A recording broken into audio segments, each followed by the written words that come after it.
Sí, empezó por una invitación, una plática de Pigmenio que me dijo hace un tiempo, he tratado de mejorar los valores de producción, ¿no? Los valores de postproducción, los guiones, los directores, pero el audio no me da, ¿no? Algo le pasa al audio todavía que no le damos.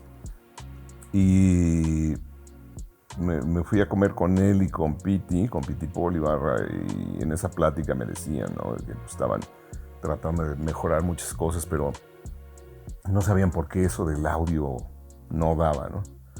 Y pues como todos sabemos, no ha habido en México, y no la hay todavía, una formación, y esa falta de formación no propicia una industria, ¿no? Pero si no hay un proceso industrializado, no puede haber una industria. Entonces todos los esfuerzos parece que empiezan de cero cada vez que hay algo, como si hubiera una desmemoria.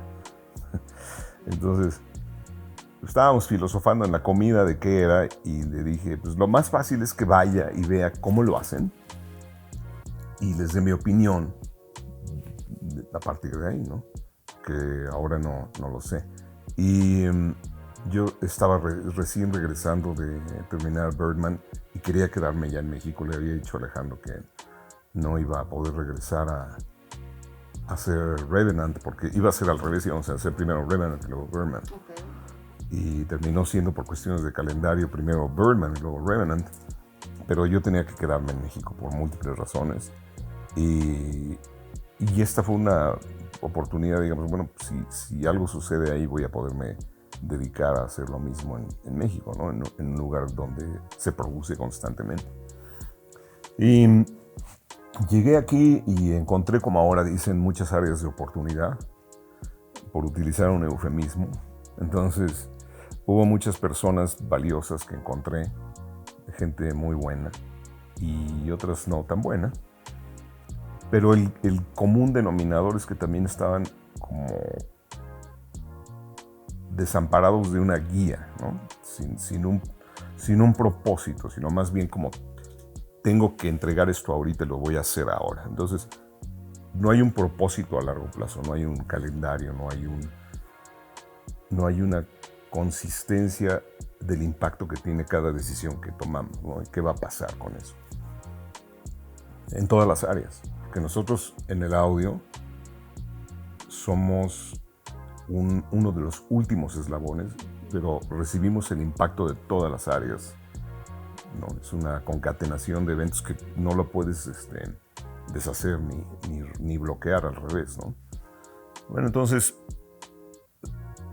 estuve un mes haciendo un análisis, platicando con los editores, platicando con la gente que estaba involucrada, platicando con personas fuera del ámbito de editorial, ¿no? En producción, en postproducción, en la parte de imagen. Y luego también mi labor era traer proactivamente mi experiencia, es decir, si llevo 20 años haciendo esto de una forma, y yo también he tenido que aprender de esa manera. Entonces, ¿cómo podemos incorporar esa experiencia en algo tangible, palpable, con organización, con tipo de personas que están editando, tipo de personas que están mezclando, los lugares para hacer las labores editoriales? Entonces, después de ese mes, le di una especie de propuesta manual a Epigmenio, y involucraba todo, involucraba el tiempo, involucraba el dinero, involucraba el costo, porque esa es una de las cosas más importantes que creo debemos hacer todas las personas que queremos laborar proactivamente y profesionalmente. Hay que ser muy realistas con lo que va a costar algo, ¿no? Luego me ha pasado mucho en México y a veces en Latinoamérica que somos, o malentendemos más bien, yo te apoyo, pero no está cobrando lo que debe de cobrar, y ese es un problema grave porque tiene repercusiones en tu labor, ¿no? Entonces, bueno, pues yo esperaba que en ese momento, cuando leyó esto Epigmenio, y me hubiese dicho, bueno, pues Martín, ahorita no tenemos el tiempo, ni gracias, ¿no? Ni el dinero. Y me dijo, puedes empezar el lunes. Y 5 años después aquí estamos, ¿no? Entonces se hizo la inversión de todo el equipo, el diseño de las salas. Hablamos a Horacio Maldicino para que diseñara las salas. Afortunadamente en el proceso, sin haberlo planeado, se incorporó Omar, ¿no? Omar Martínez, que todos ustedes lo conocen muy bien, y que nos ha ayudado enormemente a la parte esa, justamente de la logística. Y lo más bonito de todo ha sido encontrar gente joven de cero, ¿no? Cuidar a los que valía la pena que estaban aquí antes y tener que crear un roster de editores de la nada, de escuelas de audio, ¿no? Muchos vienen del SAE, otros vienen de otras escuelas, otros vienen de la escuela de la vida, como yo. Entonces, ha sido un crisol donde empezamos de una manera muy concreta para que también no se ahoguen con las labores editoriales. No queremos que un editor lleve el peso específico de toda la labor. Al contrario, quieres que alguien haga algo muy específico para que potencialice sus capacidades y no se convierta en una especie de héroe de pípila, de que yo cargo con la losa de todo y yo me encargo. Eso no funciona.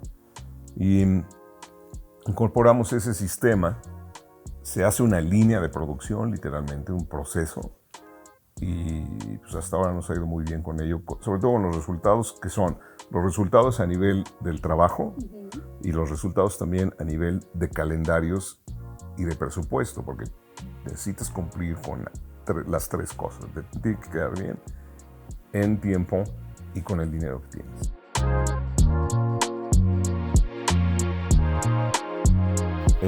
Sí, era mi responsabilidad saber qué equipo funciona. Y lo que he probado y lo que sé que ya probado va a funcionar, ¿no? Entonces, en aquel entonces hablé con varias personas que conocía en México que se dedicaban a representar el equipo que yo sé que funciona o que trabaja. Desde quienes estuvieron previamente en Pro Tools, ¿no? Hasta la gente que trabaja en otras áreas. Focusrite ha sido de enorme ayuda, ¿no? Y ahí estaba Pepe Reveles, con quien tengo una muy bonita amistad, y le dije, vamos a hacer estas salas y vamos a tener salas de cuartos de edición y necesito que esto funcione de manera unificada, ¿no? Entonces eso nos ayudó mucho. Es decir, técnicamente es importante, es parte de la realidad y del presupuesto. Técnicamente es importante saber que si necesitas eso físico elemental para llegar a un lugar, ¿no? Pero son los trastes, hay que saberlos usar de manera eficiente también para que quienes llegan, no importa el nivel de conocimiento que tengan, quienes llegan potencialicen lo poco o mucho que sepan hacer y empiecen a crecer. Y eso es lo que hicimos. Entonces, evidentemente, no todos llegan con el mismo nivel de preparación o de experiencia, pero eso está bien. Así es como tiene que ser. ¿Cómo hacemos para que aproveches poca experiencia o mucha experiencia y que individualmente ellos puedan ir creciendo a su paso y de su forma, ¿no? Sin que esto se vea, sin que esta inexperiencia impacte el resultado final de lo que hacemos, ¿no? Que no haya una merma porque, bueno, es que no tenemos a las personas adecuadas. Eso sería la peor explicación, ¿no? Si la cabeza no tiene una dirección y un entendimiento de las cosas, no es que estén contratando a personas inadecuadas, es que están planteándolo de la forma equivocada todo, ¿no?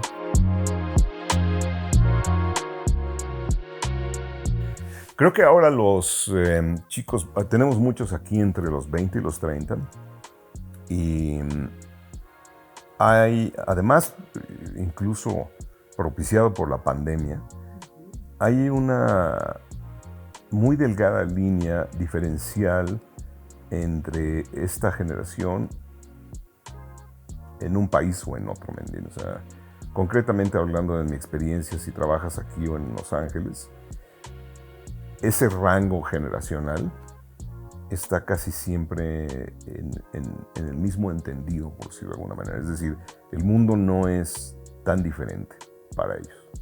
Y la pandemia nos hizo ver que las cosas interconectadas pueden seguir funcionando, ¿no? Sobre todo en nuestra área de ahora. Pero eso no tiene que ver, o sea, el entendimiento del mundo no tiene que ver con la experiencia, evidentemente, ¿no? Entonces sí puedes ser sabio en muchas cosas o conocedor de muchas cosas, pero experto en nada, ¿no? Entonces necesitas experimentar también. Y experimentar cosas muy concretas que tienen que ver con un entendimiento de qué estamos haciendo, ¿no? Y eso es experiencia, y eso se hace a través de la ejecución diaria, ¿no? De venir y trabajar todos los días e ir desarrollando lo que sabes para crear una experiencia, ¿no? Volverte un experto de algo. No te puedes brincar el arco de la experiencia. Entonces, ha sido muy bueno saber que existe una base, digamos, un entendimiento global de las cosas, y que además, pues, cuando eres joven tienes el tiempo a tu favor, entonces hay una muy bonita perspectiva de la curva de aprendizaje que vas a tener que pasar necesariamente, y que todos tenemos que seguir pasando, no importa la edad que tengas, ¿no? Entonces, es una de las cosas que más me ha gustado de la experiencia de estar trabajando aquí, la posibilidad de tener este crisol, te decía, de talentos y de gente que viene en distintas formas a aprender y a proveer también lo que saben hacer.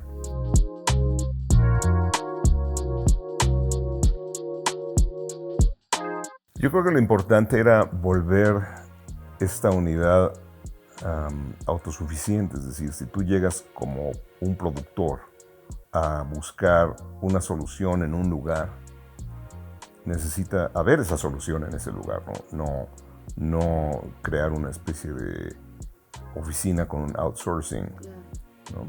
Entonces, si necesitábamos que la línea de ensamblaje del audio tuviese continuidad y funcionara, necesitaba estar situada en este lugar, con el equipo y la forma, ¿no? Entonces, eso lo hicimos con el equipo, y eso lo hicimos ahora con ubicar las labores editoriales muy concretas. Entonces, cualquier productor que venga aquí sabe que puede traer el proyecto y desarrollarlo desde cualquier punto de partida, desde cero a la mitad de la producción o empezando la postproducción, o incluso habiendo terminado las labores editoriales y listo para mezclar, ¿no?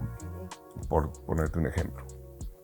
Estábamos mezclando la versión de Criterion Collection de Amores Perros, ves que salió de los 20 años, ¿no? Por ahí anda el póster. Entonces, estábamos en agosto, en la mera pandemia, en el 2020, y John Taylor ha sido el mixer de todas las películas de Alejandro, incluso esta última de Bardo, ¿no? La única que le faltaba, y le hacíamos la broma, era Amores Perros, la única que ya no le tocó. Hasta ese entonces, porque volvimos a mezclar Amores Perros y volvimos a editar cosas para Amores Perros.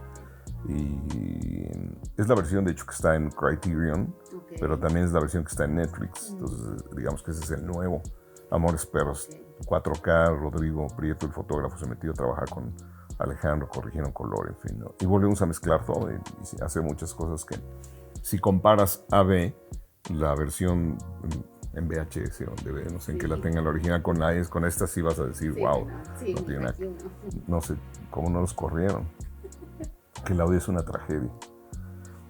Entonces estábamos mezclando con John Taylor esa versión, y me llegó un correo electrónico de un amigo editor de Harrison Atkins, que estaba haciendo una película para un director nuevo que se llama John Patton Ford, para que no lo confundan con el otro John Ford. Entonces, chico muy joven, tendrá 33 años, y es su primer película. Me dice que está muy emocionado de que pues, nos hayamos contactado, y nos fuimos a comer, nos caímos muy bien. Y me dijo que Amores Perros era una de las películas favoritas y quería, bla, bla, bla. Y estaba haciendo una película que se va a estrenar ya en unos días, que se llama Emily the Criminal. No sé si el nombre es muy bueno o es misleading, porque no sé si la gente quiere ver la historia de Emily, una criminal, porque además no es eso. La película no se trata de eso, pero bueno, y sale Aubrey Plaza. Aubrey Plaza normalmente hace comedia, entonces en Estados Unidos la conocen muy bien. Le fue muy bien en Sundance. En un Sundance frío, porque fue virtual, ¿no? Es difícil. Y ahora ya se va a estrenar en cines. Tengo muchas ganas de ver esa película en cines, ¿no? Pero te estaba dando este ejemplo porque como estábamos metidos en esa casi salida de la pandemia, pero antes de que entrara el Omicron, le dije a John, yo acabo en unas semanas de esto y me tengo que regresar a México y sigo trabajando allá y allá me quedo a trabajar. Entonces le expliqué de Cinematic Media, le dije lo que podíamos hacer y me dijo, pues yo quiero trabajar como sea necesario, pero hagámoslo. Entonces fue un brinco de fe porque, a ver, pues, cómo se trabaja a nivel remoto, ¿no? Él se quedó en Los Ángeles, yo vine para acá. Y me mandó un primer corte y empecé a trabajar con ideas. Luego le dije que necesitaba un tiempo para presentarle algo más completo. Y así le estábamos mandando quick times hasta que terminamos toda la película. Y en ese momento pensamos que era una gran idea si ya la habíamos premezclado y editado en Nearfield y todo lo habíamos hecho aquí. Que él y Aubrey y el productor vinieran y la mezcláramos aquí, en Nearfield, ¿no? Porque es lo que hacemos. Entonces, todo iba muy bien hasta que regresó el Omicron y me dijeron, nos da miedo, subimos un avión y no vaya a ser que nos tengamos que quedar allá y no podamos regresar, en fin. Entonces yo volé con Alejandro Quevedo, con Jaime Sanz, quienes son supervisores también aquí conmigo, me ayudaron en esa película y estuvimos allá mezclando con Chris Minkler, que ha sido uno de los mixers con el que he trabajado también mucho tiempo. Él mezcló Beautiful, Babel, junto con John Taylor. Entonces Chris mezcló toda la película. Estuvimos en un estudio allá en Burbank y fue muy bonito ver cómo habíamos pensado y haciendo maquetas conceptuales en las salas Atmos de toda la película. Y llegamos a una sala nueva, no Nearfield, sino un theatrical, y estaba increíble lo que estábamos oyendo. Entonces fue muy bonito ver cómo se iba transformando sin mayor contratiempo, ¿no? Porque siempre está la posibilidad de que no sé qué estás oyendo, pero suena horrible, ¿no? De tener que apagar fuegos allá y eso, ¿no? Exacto. Y al contrario, fue muy bonita experiencia porque ya que tienes sentadas esas bases, es proactivo a seguir creciendo la película, que suene mejor y que Chris le pueda poner su mano y que John pueda pedir cambios y los cambios vayan a mejora, ¿no? No en vez de estar arreglando problemas. No fue el primer proyecto que hicimos así. La película de Josephine Decker, The Sky is Everywhere, que está en Apple, la mezclamos también theatrical. Esa la mezclamos en Universal con John Taylor, pero toda la preparación de todos los tracks la hicimos aquí en las salas Atmos. Entonces para mí, y Bardo, o sea, Bardo está hecha en distintos lugares la película, pero la parte que logramos hacer en México la premezclamos y editamos en las salas Atmos, en esta sala y en las salas Atmos. Y vamos a Universal, es una sala nueva Hitchcock. Antes también se llamaba Hitchcock, pero cambiaron ese edificio y construyeron una sala nueva. Para no hacerte cuento largo, ha sido la misma experiencia proactiva de tener unas salas bien hechas, donde sabes que lo que estás oyendo es lo que tienes que estar oyendo, y después ir a otras salas en el mundo y darte cuenta de que no estabas oyendo lo adecuado, ¿me entiendes? Y presentar cosas que pueden ir creciendo. Que se pueden mejorar, claro, pues ese es el chiste, ¿no? Pero eso para mí ha sido la mejor calibración, ¿no? o temperatura de lo que estamos haciendo.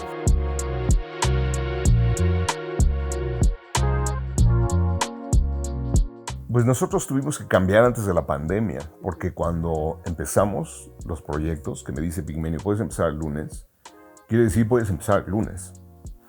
Quiere decir que no podemos parar los compromisos que ya tenemos solo porque tú necesitas A, B y C.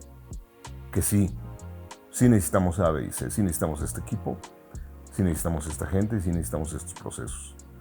de eso, ¿con qué podemos contar ahora? Y no podíamos contar de ipso facto con unas salas Atmos construidas así, ¿no? Y tampoco íbamos a tener unas salas temporales que similaran el resultado al que estábamos esperando. Entonces la realidad es, ¿cuál es la realidad? Vamos a traer el equipo que sí necesitamos, audífonos. Audífonos, literalmente. Y empezamos todos a editar y a trabajar y a premezclar y a tomar decisiones de mezcla con audífonos. Super Nearfield. Y entonces nos llevamos el primer proyecto, que fue el final de un episodio, el último episodio de una serie que estaban haciendo acá en Argos, que se llama The Kate del Castillo, Ingobernable. Entonces, la última temporada de Ingobernable, el último episodio, era un episodio muy complejo y fue para mí un campo de experimentación para decirles a los editores que estaban en ese entonces cómo poder ser más eficiente el trabajo de lo que estaba. Porque había muchas cosas ahí, pero no había una dirección. Y siempre les he dicho esto como editor y como mixer y alguien que se dedica al audio. Si todo es importante, y tú quieres que todo esté todo el tiempo, entonces nada es importante. Porque no es posible que todo esté en el mismo lugar al mismo tiempo. Y eso estaba sucediendo con las labores editoriales y con el concepto y con la música y con los diálogos y los efectos, ¿me entiendes? Y no había claroscuro, no había propuesta, no había concepto. Entonces, primero hay que entender eso. Y ya que tienes el concepto, entonces ya puedes ejecutar sobre ese concepto con audífonos. Y luego fuimos a LX, el estudio de Juan García, a la sala Nearfield, a escuchar, a juntar en nuestras labores editoriales ahí, porque no teníamos las salas Atmos. Y también ahí yo me imaginé que íbamos a tener que arreglar muchos temas de volumen, de paneo, de reverberación, de resonancia. Y no, fue muy poco lo que tuvimos que ir modificando. Y después hicimos lo mismo en Churubusco, ¿no? Teníamos las labores editoriales hechas en audífonos en este lugar y nos íbamos a Churubusco a escuchar lo que se iba mezclando allá, ¿no? Entonces también ahí tuvimos un muy bonito campo de trabajo, de experimentación, antes de que estuvieran terminadas estas salas, ¿no? Y así fue. No había manera de detenernos y esperar a que tuviéramos las condiciones óptimas que eso no iba a pasar.